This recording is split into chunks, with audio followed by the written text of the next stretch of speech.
Mesdames et messieurs, c'est toujours un plaisir de vous retrouver à voir dans cette édition d'information. Le samedi 30 décembre dernier, une prière interreligieuse a été organisée au Palais de la Culture de Treichville à l'initiative de M. Robert Begré-Mambé, Premier ministre ivoirien, chef du gouvernement, ministre des Sports et du cadre de vie. Objectif : prier pour la paix en Côte d'Ivoire et pour le bon déroulement de la Coupe d'Afrique des Nations, CAN. Et puis dans cette édition, nous reviendrons sur les vœux formulés à l'occasion du Nouvel An par les prêtres et les religieuses du diocèse de Grand-Bassam, recueillis lors de leur retrouvaille de fin d'année à la résidence épiscopale. Comme annoncé en titre, le samedi 30 décembre dernier, la salle Anoumabo du Palais de la Culture a abrité la prière interreligieuse en faveur de la paix et du bon déroulement de la Coupe d'Afrique des Nations. Placée sous la présidence de M. Robert Begré-Mambé, Premier ministre ivoirien, chef du gouvernement, ministre des Sports et du cadre de vie, elle a enregistré la participation de nombreux guides religieux et de leurs fidèles, sans oublier les autorités politiques. Le point avec Morel Poti, reporter d'images Jean-Yves Essigan. Fanfare, espace noir de monde, présence d'autorités politiques et de guides religieux. Le samedi 30 décembre dernier, plusieurs responsables de différentes confessions religieuses en Côte d'Ivoire et leurs fidèles se sont mobilisés autour de M. Robert Begré-Mambé, Premier ministre ivoirien, chef du gouvernement, ministre des Sports et du cadre de vie, en vue de prier pour la paix et le bon déroulement de la Coupe d'Afrique des Nations CAN, un événement sportif qui est à sa 34e édition et que la Côte d'Ivoire accueillera du 13 janvier au 11 février 2024.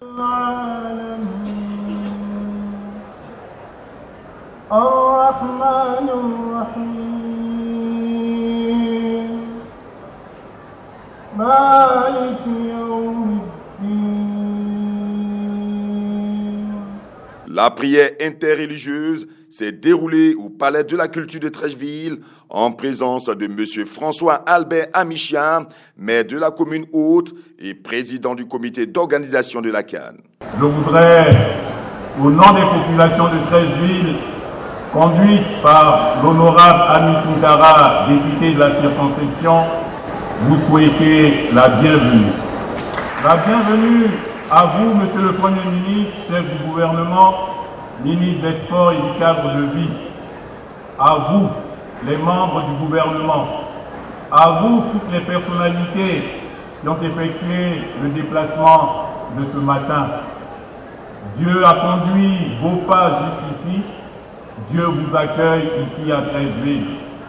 Après l'adresse du mot de bienvenue, ce fut au tour du général Vagondo Diomandé, ministre de l'Intérieur et de la Sécurité, de faire le discours introductif. Il m'est particulièrement agréable de prendre la parole à l'occasion de cette cérémonie écuménique dont nous devons la tenue à l'heureuse initiative de son Excellence Monsieur le Premier ministre, chef du gouvernement, ministre des Sports et du cadre de vie. Je voudrais donc, Monsieur le Premier ministre, vous exprimer ma profonde gratitude pour avoir bien voulu, dès votre prise de fonction, associer étroitement les guides religieux dont le sacerdoce est au service de la paix, de l'amour du prochain et du vivre ensemble. La cérémonie a également été ponctuée par une série de prières. Tout d'abord, pour la repentance faite par le pasteur Isaac Bodje de l'Église méthodiste unie de Côte d'Ivoire, EMUSI. Ensuite, le père Gilles César Dogoua, secrétaire exécutif national de la commission épiscopale pour l'œcuménisme, l'apostolat biblique et le dialogue interreligieux, a fait la prière pour la cohésion et la paix. La prière pour le succès de la CAN a été conduite par le patriarche Faustin Anguille des Églises révélées. La communauté musulmane a fait la prière pour le chef de l'État, le gouvernement et les leaders d'opinion, puis les bénédictions de fin de lecture du Coran, suivies de la Fatiha finale, a été conduite par Cheikh Aïma Ousmane Diakité. soulignant que toutes ces prières ont été alternées par des prestations de chorale. Au moment de clore cette cérémonie de prière interreligieuse, le ministre Robert Begré-Mambé a exprimé sa reconnaissance aux guides religieux et à l'Assemblée. Le trône de Dieu, aujourd'hui, est illuminé par la beauté du cœur de ses enfants. Je vous dis merci. Merci aux guides religieux.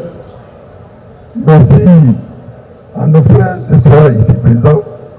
Que le nom du Seigneur soit béni et que la Côte d'Ivoire soit un grand et beau pays.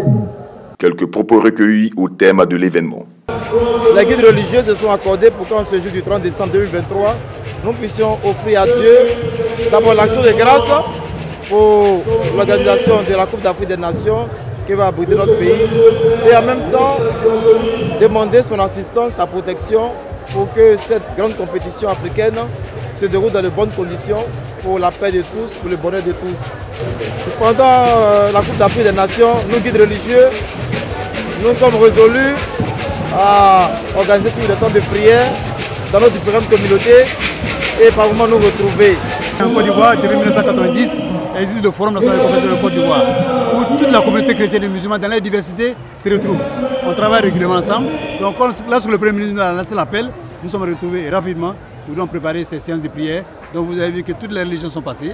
L'église catholique, l'église protestante, méthodiste, évangéliste, les religions révélées d'origine africaine, les musulmans, tout le monde est passé.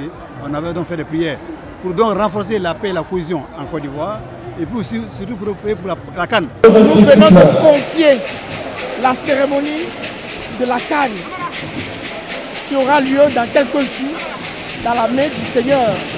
Et le Seigneur l'a déjà béni. Nous voulons rassurer la population que les choses vont bien se passer. Et ne vous inquiétez pas, le Seigneur est au contrôle. Le jeudi 28 décembre dernier était jour de fête pour les prêtres, les religieuses et les agents pastoraux laïcs du diocèse de Grand-Bassam réunis à la résidence épiscopale. Ils ont respecté la tradition des retrouvailles de fin d'année organisées dans l'octave de Noël. C'est avec plaisir que nombreux parmi eux ont bien voulu exprimer leurs vœux à l'occasion du Nouvel An. Découvrons-les ensemble. Une année nouvelle qui porte la marque de la paix et de la joie et de la quiétude. Souhaiter à tous et à chacun les traditionnels vœux de réussite, de bonheur, de paix et de tranquillité. C'est pensé et c'est voulu, c'est notre souhait, c'est un profond souhait. C'est tout le presbytérium, tous les agents pastoraux du diocèse qui se retrouvent autour de leur évêque pour célébrer l'unité. Parce que je crois que c'est ce qui est cher dans notre diocèse, l'unité, la fraternité, le vivre ensemble. Que le diocèse continue d'avancer, que nous puissions main dans la main achever notre cathédrale. C'est le vœu que vraiment je voudrais exprimer pour que tous les chrétiens, toutes les chrétiennes, c'est le Grand Bassam, n'est-ce pas, prendre cela à cœur. Nous souhaitons à tous et à toutes bonne fête 2024, que soit une année de paix, de joie, de progrès, de développement, mais surtout d'amour fraternel entre nous et avec tous nos frères et sœurs. Je voudrais vous souhaiter une joyeuse fin d'année et en même temps profiter pour vous dire bonne, heureuse et sainte année 2024. Hello to you all, my dear brothers and sisters from the English community. This is a great opportunity as we come to the end of the year to thank the Lord for this time He has given us, and as we prepare to enter into the new year, to send you our warm wishes and prayers that the Lord may see you through this new year. Je voudrais souhaiter mes vœux les meilleurs à tous et à chacun, et sans oublier notre évêque, Monseigneur Awa Raymond, notre évêque, notre ordinaire du lieu, à Monseigneur Paul Dacoury Tablé, évêque émérite du diocèse, à l'ensemble du clergé. Et à ce titre-là, je voudrais dire au nom de l'UFRACI, l'Union fraternelle du clergé ivoirien dont je suis le président, dire bonne et heureuse année à tous les agents pastoraux du diocèse, que Dieu nous garde en bonne santé et que Dieu nous bénisse et bénisse nos activités. Mes meilleurs vœux à l'endroit de tous nos responsables, avec à sa tête Monseigneur Raymond Awa, à tous les agents pastoraux du diocèse de Grand Bassam, à tous les chrétiens catholiques de Côte d'Ivoire. Et voilà, c'est la fin de cette édition d'information. Merci de l'avoir suivi, que je veille sur nous. À très bientôt.